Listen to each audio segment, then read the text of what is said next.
Cette visite effectuée par la ministre en charge de l'environnement en compagnie du représentant adjoint du PNUD et une délégation de la FAO dans les différentes zones touchées par les érosions à Brazzaville s'inscrit dans le cadre du lancement de la première phase des activités de lutte contre l'érosion. Cet engagement du gouvernement de traitement de ces ravins vise à améliorer les conditions de vie des populations. Aujourd'hui, nous y sommes.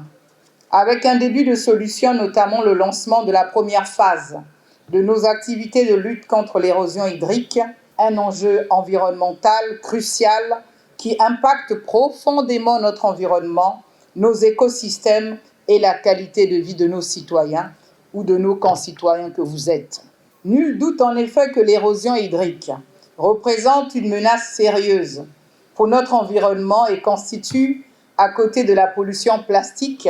l'une des formes de dégradation de l'environnement les plus récurrentes en République du Congo, notamment dans les deux grandes villes que sont Brazzaville et Pointe-Noire. Les agences du système des Nations Unies ont exprimé la nécessité d'accompagner cette initiative de traitement des érosions pour le bien-être des populations. La FAO s'estime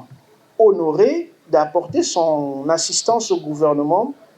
et à la population de la République du Congo pour poursuivre la lutte contre l'érosion hydrique à Brazzaville. L'installation des dispositifs contre les érosions que nous allons mettre en place aujourd'hui font partie des solutions basées sur la nature